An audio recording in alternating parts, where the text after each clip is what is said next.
Hello, welcome back to Anime on the Sea to Sky. Yes, I have been away for an extended period of time. No, I am not going to elaborate. Well, at least just a little bit. I've been helping some people move out of their old place and trying to organize how I'm just going to be meeting up with my family towards the end of late July and then leading into August, and sorting out in between a bit of sports and consistently being depressed about how our last few games went, going up against Edmonton, where Vancouver lost in 7 games in the second round, where we are currently sitting at about both semifinal series tied 2-2, since we've got Dallas facing off against Edmonton and Florida facing off against New York, which, to be fair, is going to be nice considering that none of these teams have won inside of this century. The most recent, I believe, would have been Dallas, and that was back in 99, followed by New York, that hasn't won since 94 because they beat us, the pricks. Edmonton, I can't remember if it was 91 or 92, which was unfortunately the last time, I believe, a Canadian team ended up ever winning the Stanley Cup, and then Florida just flat out hasn't won.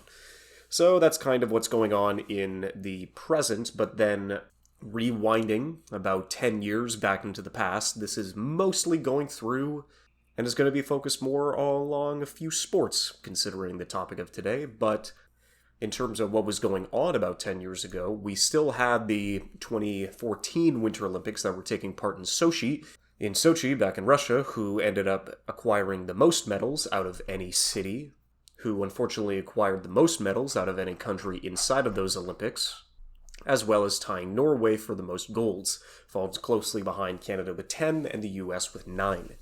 But considering how many things have changed over the past 10 years, it's definitely something that we are hoping not to see them having the opportunity to just flat out participate inside of any of these Olympics anytime soon. Bleeding into what would have been closer to the end of the season and then kind of being at the beginning of summer, but because it's sports adjacent, we're checking back in on the 2014 FIFA World Cup that Brazil was hosting and hoping for a Cinderella story to have the opportunity to go through and bring their fans to the finals. Unfortunately, they were placed up against Germany, given probably one of the worst home country beatings inside of a final round setup, where it has been quite a while, but for a good number of years, the term 7-1 was always used to essentially downgrade and berate Brazil any single time they were trying to go and make themselves know on top of a world stage, where essentially all you needed to do was give them 2 separate numbers and they would completely and utterly shatter. So at least for my buddies who were playing football at the time, that was definitely one where they would consistently bring up time and time again whenever it was some kind of horrifically destructive collapse and one-sided thrashing whenever it came off to a game of footy, friendly or otherwise. But to be fair, outside of those, inside the golfing world, Bubba Watson ended up winning his second Masters, let alone major, in his career. The under-18 IIHF at the time was being hosted by Finland, and the US ended up winning that one handily, as well as the French Open back in 2014 with Rafael Nadal coming in first, adding and in one of his earlier victories leading on to his career-settling legacy. But then specifically, back in April, it was the 2014 World Team Table Tennis Championships, which in this case would have been won by China, and leading into future opportunities is a Chinese international team that ends up being shown at the end of this series. But to specifically talk about anime and to get back into the topic of the podcast at hand, the spring 2014 season was definitely kind of an interesting mix of quite a few things. Not a lot of films came out around that time, other than Tomoko Love Story, considering that is easily the cap of one of my favorite anime romances, period, let alone romance in general. But I was trying to remember why a lot of these things ended up coming back, but every single, including a clip of one of the shows that we're talking about today, basically ended up leading into one of Demolition D's first super serious anime season first impressions. And unfortunately, I was definitely curious, considering that this, I believe, was his third, where the first one that he ended up going through, unless that was one that was ended up taken down, which, to be fair, quite a few of his videos were taken down, especially in his early days, where I believe he started with the fall of 2013, leading into winter 2014, which was one of the first big ones that ended up leading off into his early career, but then when I kept on trying to look, it wasn't until I went through the Internet Archive where I was able to find his super serious spring seasonals from 2014. Because that was always the one, whenever I think about the show, essentially it was always one where a vast majority of these pieces were very much mixed because a lot of them were focusing on a pre-existing property or something that was leading into a sequel or leading into an adaptation. Stuff like Soul Eater Not, which was such an abysmal thing that at the time it was more popular than Ping Pong, but then I don't think anybody has ever looked back and thought, man, I need to go back and rewatch this, because holy shit. I mean, Soul Eater was fun, and people were just really starving for any new Soul Eater content, but considering that this was the only thing that you could get focusing on 3 entirely new characters from a spin-off manga, nobody was happy. Polygon, however, was going through one of their first shows, which in this case was leading into Knights of Sidonia, and a lot of people were curious essentially how in 2014 you would be able to go through and get away with a full CG production, which was definitely something that Polygon was trying to hone and craft inside of the beginning of their setups. Akuma no Riddle was one that I started and never ended up finishing because it was like a girls' boarding school death game, but there were lesbians in it, so of course horny me was definitely like curious to see if there was any decent romance revolving around this really tame all-girls death game, which to be fair didn't necessarily lead up to anything too much. Original series that were floated on for different reasons. Captain Earth was done by Bones, but it was more to sell off a world-ending threat and sell a lot of mech designs. Selector Infected Y-Cross ended up coming through as well, trying to make its own card game in line with the anime adaptation, not necessarily adaptation, but the anime production that they made, done by JC Staff. It wasn't until 2018 that I had the opportunity to go and watch Baby Steps, which was airing at this time. And Baby Steps to me at this point, which has the opportunity to be superseded by a show that is hopefully going to be coming up by the end of next year, but Baby Steps is such a phenomenal sports romance series, considering that you have somebody starting from scratch and somebody who in this case is already well versed inside of the sport at hand, which in this case is tennis, and how their relationship with each other and how their relationship with the sport kind of grows in the midst of them trying to understand what they want to do and what they want to achieve. You ended up having like really late sequels in terms of stuff like Initial D, Mushishi, Another Love Live, Data Live, continuation of Fairy Tail, as well as one of the biggest ones that was still climbing after its first and second parts ended up coming out, but it was the first half of JoJo's Part 3, Stardust Crusaders. And this was one where I had still been watching JoJo's weekly at that point, but as they ended up getting into Part 3, I'm pretty sure I dropped it about 10 episodes in, considering that they were saying it's going to go for 25. I wasn't necessarily too much of a fan of the Monster of the Week format, even though it was still a fun and enjoyable experience that I finally ended up going back to rewatch and get myself reacquainted with about 8 years later. One that I also didn't finish... God, this is definitely just a common theme. There are so many of these shows that I remember just starting. I understand, I was also in uni, so I could definitely... I had to manage my time a little better, but this one also in particular, known as Treasure, I remember there's a ghost girl and a detective and a trap that was voiced by Kana Hanazawa, so that was incredibly awkward. The first episode had our main protagonist get his shoulder dislocated after getting into a fight with the ghost that could still interact with real people. It was just so incredibly ridiculous, but not so much to the point where the camp kept it entertaining. It was just ridiculous because there wasn't really a lot else to keep anybody invested. So another one that kind of had a little bit of potential but didn't necessarily bleed in towards the rest of it. Is the Order a Rabbit had its first season, considering that as it's gone by, it's still consistently had multiple seasons made after this one, considering the very calm and chill vibes about just hanging around in a cafe and making coffee. So to be fair, definitely was tempted around that, but I don't think I'll go back and start watching it anytime soon, especially when I'm going to be looking to try and tackle everything else that's on my backlog. It's not really at the top of my priorities, even for Inuyashiki.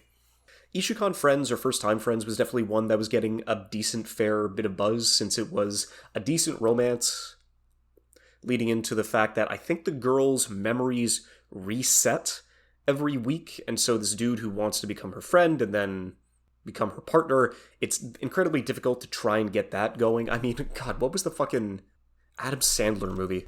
Oh, 51st, so 51st Dates, kind of like that. Holy shit.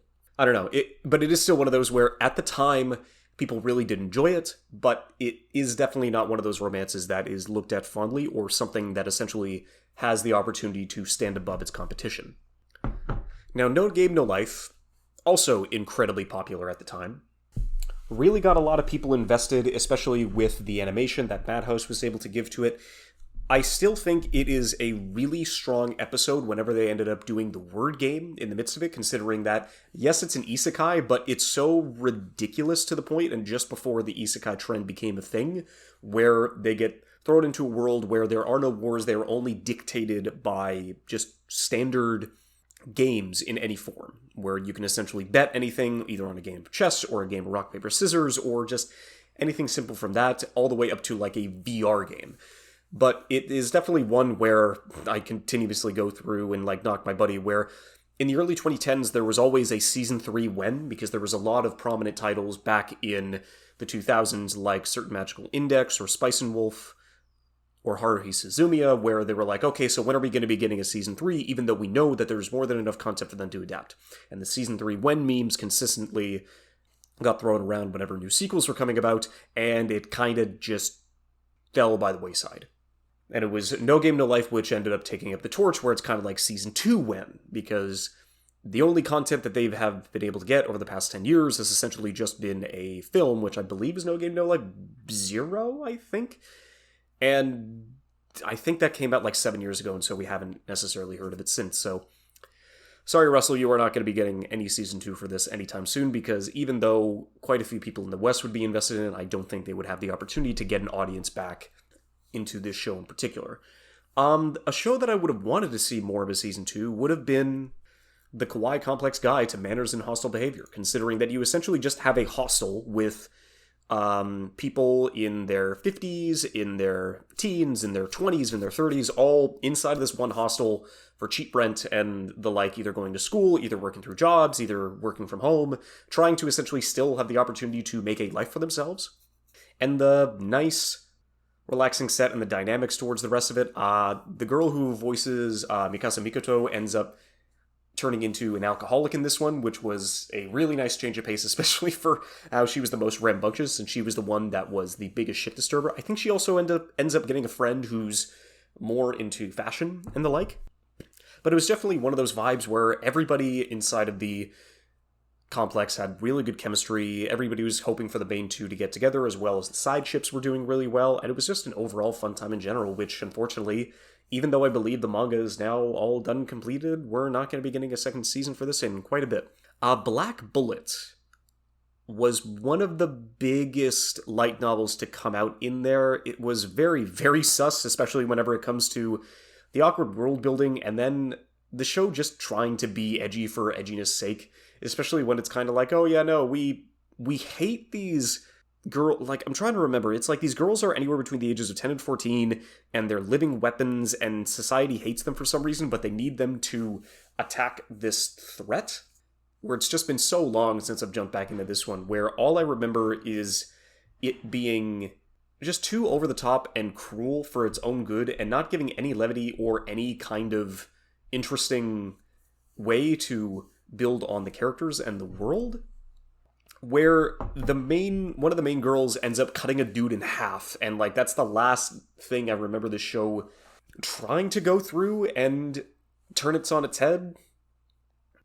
But at the end of the day, it was definitely not something that was very memorable or bleeding into how the show was able to give any kind of decent conflict or any kind of decent action fight either. So, long lost and forgotten to secure it.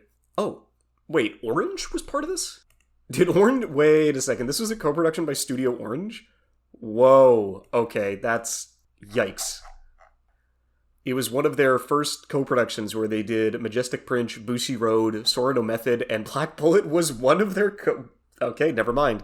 At the very least, they were able to give people at Orange a little bit of work and a little bit of a opportunity to learn from past experiences before they ended up going into stuff like Nor 9 and Active Raid and Under the Dog as well. Huh, cool. And then I think the last two, I guess, that I'll talk about, Haikyuu started its inspired run out in this season, which I am halfway through season 2. I don't think I'll be able to finish it in time for the film when it ends up coming out in North America, but it's going to be close. Does it have the opportunity of being the best sports show I've ever watched? No. Is it a phenomenal and well-directed, well-received, and well-set-up sports show? Yes. Probably in my top 5, if that's any consolation.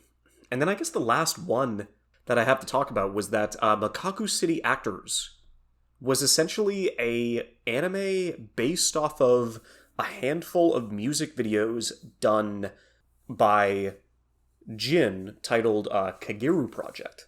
And this was animated by Studio Shaft, and I can't remember which came first. I'm pretty sure I was listening to the music videos first, and then they made the anime. But then in terms of what they actually did with this, it was so incredibly lackluster, leading into some of the worst cuts of animation I remember seeing, including this alternate version of one of the music videos that they did, turned into this 3D CG abomination, which was a complete and utter, the entire internet clowned on that episode alone. It was just so horrifically out of place and outside of the uncanny valley that you could not look away. It was just, it was something else for sure. It didn't really live up to anything or any of the worlds that the music videos had given beforehand.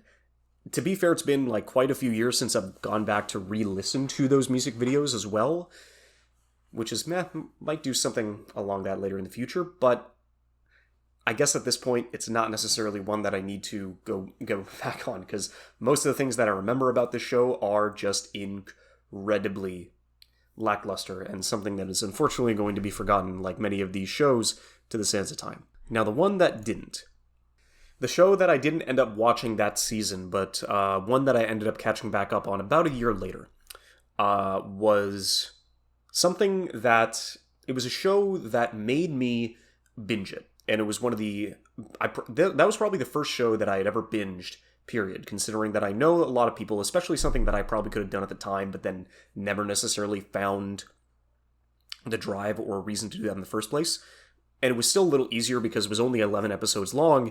However, this was the first show that I ever just straight up binged all in one day. And to be fair, that doesn't necessarily mean it would be too long. Even with a handful of breaks, you could probably get this done in 4 hours.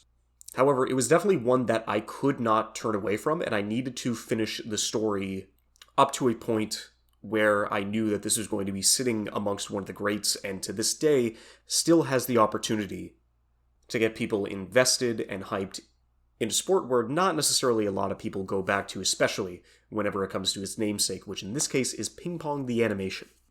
And even then, which I know is going to be spoiling a bit, especially for one of these episodes that are going to be coming out later, it is easily one of my favorite shows of all time. And I would say, unfortunately, I start looking at its animation style with a little bit more objectivity, considering that it seriously does not look good. It was Science Saru's first major solo animated production in this case. And Masaki Yuasa had the opportunity to direct it. I still think it has one of the best opening episodes, especially for a sports series, to get you invested and to see where a lot of these characters are going to go and essentially where they're going to be taking themselves, especially whenever it comes to driving competition. Because that is the 3 major pillars of this show that dictates the character and the overall goals of all of the main players that are involved in the show. And that is between support, that is between talent, and that is between drive. And what is it to have all of them, none of them, some of them?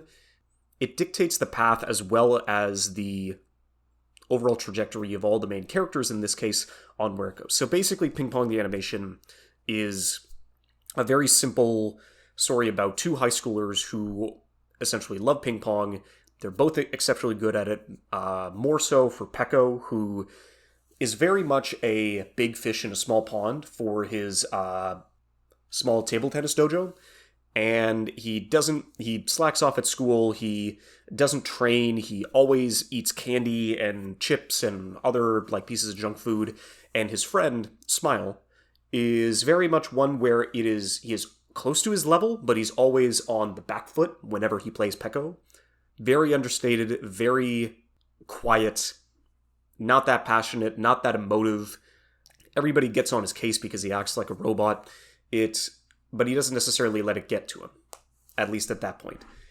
Their coach tries to get the most out of him, considering that I'm trying to remember if he was late 60s, early 70s, but trying to get them invested because at the very least, and so Peko in this case has all the talent in the world, but he doesn't have the support of anybody trying to make him better because he is ostracized by the team and the coach, as well as none of the drive because he's been playing ping pong since he could basically walk. He steps over everybody. He still has the opportunity to go through and win tournaments as a kid, but he is very much plateaued and he doesn't want to get better because he's always good and everything's going to be good and he's going to become a world-class ping pong player whether anybody wants him to or not. Until he gets his shit rocked by Kong Wenge, who is essentially a Chinese foreign exchange student that was kicked off of his Chinese national team to go and coach another Japanese school to where he just wants to get the fuck out of Dodge as soon as possible. He had an outburst against his team. They kicked him off. He wants to go back as soon as possible. The easiest way that he can do that is trying to find anybody decent to play in Japan so that he can win the preliminaries and try to find a way to get back and favored into his home country. Peko and Smile ditch school. They hear that China, as they call him, they're literally just calling him China, is at this school, and so they want to go play him. China wants to play Smile for some reason, even though we know Peko's better. And China ends up, because Peko is like really rambunctious and he wants to play him, he just plays Peko. And Peko gets skunked 11-0, which is something that has never happened to him before, to the point where China is better at him than everything involved in the game. He's better with cardio, he's better with technique, he's better with spin, he's better with forehand, backhand, chops, lobs, drives, just everything. And Peko, for the first time in his life, is completely and utterly shut down. So they fast forward to the preliminaries, and we end up meeting the other two major players who are playing for a ping pong powerhouse inside Japan. The first one being Akuma, who played at the same dojo as Smile and Peko, who is very much trying to be the best that he can be, to the point where he is able to, after being inside of Peko's shadow for so long, have the opportunity to beat him. And Ryu just being easily the best under 18 ping pong player inside of Japan, let alone the world, considering that he's able to go through and place in the top 8 at the World U18 Ping Pong Championships, or Table Tennis Champions. And so, essentially, between our main 5, you have China, Kong Wenge, who has the drive, who has the talent, but doesn't have the support of anybody except himself. And his coach, who he just lets go home, and at that point, he just has to try and do any other opportunity and get himself to any other shape that will allow him to prepare himself towards the rest of it and find a way back home. Akuma has the support from the team that he plays for, as well as the drive to consistently work hard and consistently go through, but as we learn out later, doesn't have the proper talent to make it as far as he possibly could have. Ryu is everything. He has the drive, he has the talent, he has the support. But he never knows why he's playing the sport to begin with. It never really brings him joy. He just plays the sport to survive for him, for his family, never for himself, and never to any point of happiness. Which, I guess you could say, the question that is always answered, or the question that is always asked inside of the show is, who do you play ping pong for? Do you play it for your teammates? Do you play it for yourself? Do you play it for your country? Do you play it for your friends, your family? It is the most important question inside of this series, and it is one where the answers are thrown around half-heartedly, directly, and it is very much one that leads into the character of these shows. And so Smile, in this case, at some point in the series, because he has the talent, but he doesn't have the support, and he doesn't have the drive. Yet, he is able to get the drive, which then leads into his support, which then puts him into a point where, okay, now what? But am I happy? Pekka was happy. He had everything until he gets beaten to the point where he loses his support and he loses his drive, and he has to find those things again, because he still is happy with ping pong. He still finds that happiness, even with his talent, but he's just abandoned. And between these four pieces, all of our five main characters have the opportunity to either revert or grow themselves to a degree in a point where it's a show that I can't really compare to anybody else. It is one of those shows where it is a character drama first, and ping pong is second. Ping pong, of course, is the title. Ping pong is the sport that they all play, that their entire respective lives revolve around, but it's not necessarily one where they can truly find solace, and they can truly find a purpose towards the rest. And some people do, some people don't, some people think they do and lose it, some people don't, but they find a reason to live through ping pong. Some of them find happiness, some of them find joy, some of them find nothing but trial and tribulation, despair, anguish, sorrow, but they still continue to play. Everything revolving around this series is something that I rarely find in any sports media in general, let alone through documentaries, let alone through film, let alone through other series. It is probably, even though there are sports shows, it's always the awkward part, because a lot of the people come by and say that this is one of the worst looking shows that they've ever seen, and I can understand that, and I can understand how rough it is by comparison to every other one, but considering that, very much like Demolition D's video, where it was kind of like, oh, like, nobody fucking watched the show because everybody thought it looked butt ugly. Even though, when they had the opportunity inside of the back half of the first episode, where it really starts to soar not only in the soundtrack, done by Kensuke Ushio, who is still easily, it's like between him and Kevin Penkin, who have like some of the best composing in the industry, period. And essentially this soundtrack was the soundtrack that I listened to more often than not whenever I was, studying for exams or going towards the rest of it, because it is so good at either playing something into a whimsical fashion, or a serious fashion, or a melancholic fashion. Like a Dance, which is Kong's theme, China is another one of his themes, but Like a Dance is easily my favorite track because it is one of the most electrifying beats that the show has to offer, and it really immediately gets you into the mood, especially when you're going through and leading before any kind of competition or piece that you do have to finish and you do have to overcome and you do have to achieve.